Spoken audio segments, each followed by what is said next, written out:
फिरे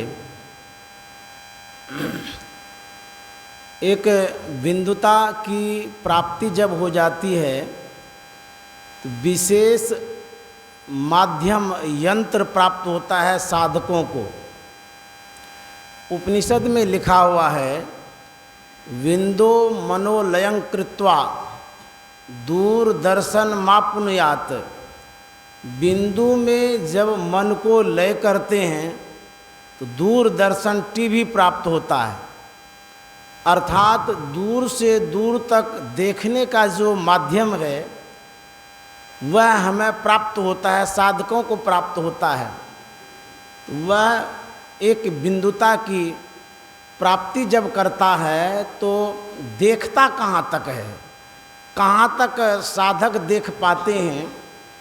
गोस्वामी तुलसीदास जी महाराज ने बड़ा अच्छा लिखा है, उघ रही विमल विलोचन हिय के, मिटही दोष दुख भव रजनी के, सूझई रामचरित मन मानिक, गुपुत प्रगट जब जो जही खानिक।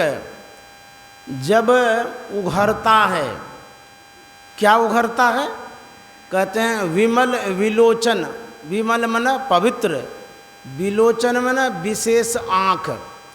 हमारी जो आँखें हैं वो ढकी हुई है। कौन सी आँख है? जो अंतर की आँख है, भीतर की जो आँख है वो ढकी हुई है, उसको कहते हैं जब उघारेंगे वह विमल विलोचन है, पवित्र आँख है, तब आपको बहुत कुछ दिखने लगेगा।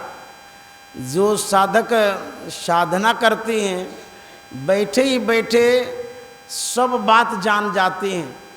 हमारे जो गुरु महाराज थे, परमाराध्य सद्गुरु महाराज महर्षि में ही परमहंस जी महाराज, वो रहते थे कुप्पा घाट में, लेकिन दूर से दूर के दृश्यों को देखते थे, बातों को जानते थे, और यहीं से हम लोगों को अवगत भी करा देते थे।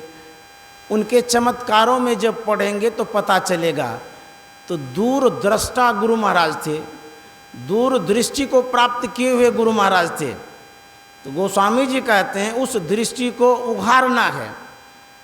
जैसे भगवान शंकर ने जो नेत्र का उन्मेष किया, उघारा, निकाला तीसरा नेत्र, उसी से वो दूर से दूर तक देखते थे। तो वह दृष्टि हमारे अंदर में भी है, लेकिन दृष्टि ढकी हुई है। ढकी हुई होने के कारण हम देख नहीं पाते हैं, आवरणित होने के कारण देख नहीं पाते हैं। एक मौलवी साहब तुलसी साहब के पास पहुँचे, उनसे उन्होंने जिज्ञासा किया, अंततः वो प्रभावित हो गए और उन्होंने दीक्षा भी ले लिया। उसके पश्चात वो साधना भी करने लगे।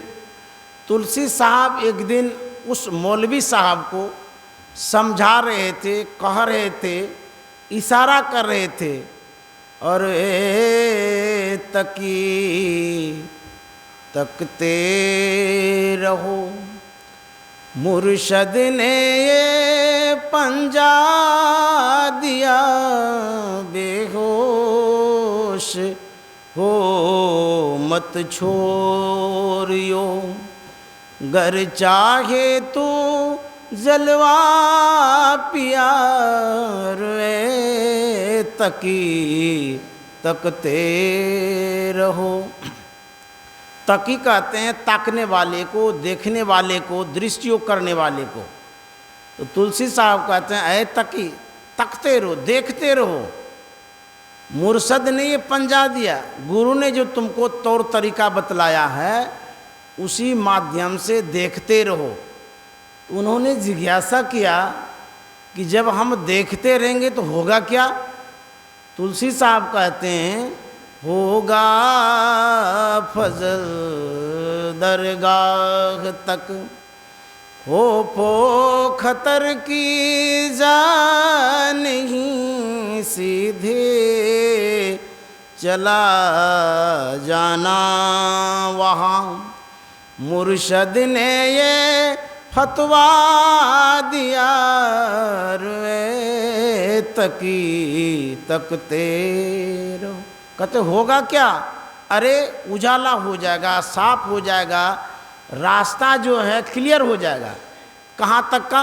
परमात्मा तक का, अल्लाह तक का जो गंतव्य स्थान है वहाँ तक जाने का जो रास्ता है साफ हो जाएगा। देखने की कला से जब देखेंगे तब वो रास्ता साफ हो जाएगा। वह रास्ता अंतर का है, भीतर का है, आज्ञा चक्र का है। तो जब ताकने का तरीका आप सीखेंगे, देखने का तरीका जब आप जानेंगे तब वह रास्ता साफ होगा।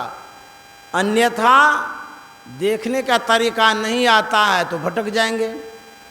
संत पलटू साहब ने कहा है कि ताके में है फेर, फेर काजर में नहीं।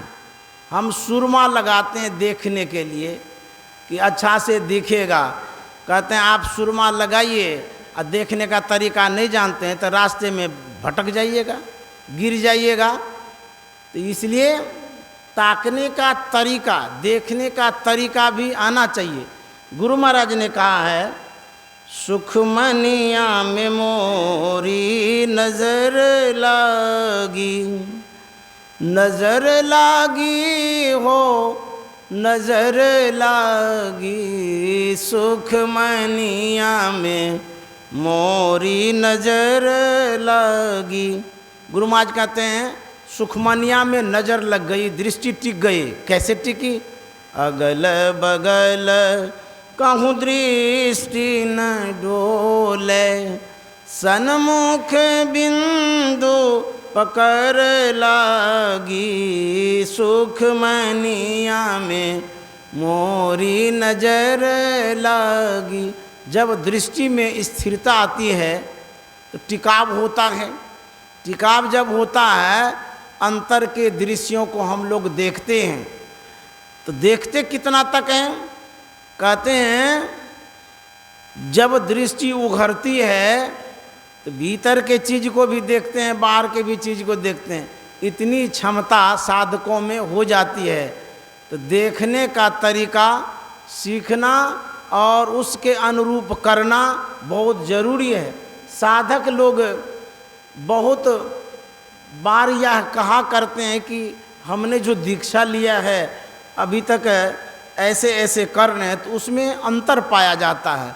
तो सही ढंग से मानस ध्यान दृष्टि योग नहीं करेंगे तो आगे नहीं पढ़ पाएंगे। इसलिए युक्ति सही तरीके से जान करके और सही तरीके से करने पर आप आगे बढ़ सकेंगे। अन्यथा आप जो मेहनत कर रहे हैं, परिश्रम कर रहे हैं, सफलता पाने में देर लगेगी, दिक्कत होगी।